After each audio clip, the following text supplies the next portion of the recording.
വിദേശികൾക്ക് വന്നുല്ലസിക്കാനും ആനന്ദിക്കാനും പഠിക്കാനും എല്ലാമുള്ളൊരു കേന്ദ്രമെന്ന നിലക്ക് ഒരു സാംസ്കാരിക ടൂറിസം, മെഡിക്കൽ ടൂറിസം, വിദ്യാഭ്യാസ വൈജ്ഞാനിക ടൂറിസം, ഇതിനെല്ലാം നോളജ് സിറ്റിയിൽ ഒട്ടേറെ സൗകര്യങ്ങളുണ്ട്.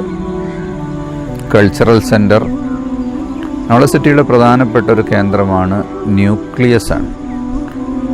ലോകത്തിൻ്റെ വിവിധ രാജ്യങ്ങളിലുള്ള പലതരം സംസ്കാരങ്ങളെ അടുത്തറിയാനും മനസ്സിലാക്കാനും പരിശീലിക്കാനും എല്ലാം ഉള്ള സൗകര്യങ്ങൾ കൾച്ചറൽ സെൻറ്ററിൽ. വിശാലമായ സ്പിരിച്വൽ എൻക്ലേവ്, അതിവിശാലമായ ലൈബ്രറിയും റിസർച്ച് സെൻറ്ററും മ്യൂസിയവും പൗരാണിക രീതിയിലുള്ള സൂക്കും എല്ലാം കൾച്ചറൽ സെൻറ്ററിൻ്റെ ഭാഗമാണ്.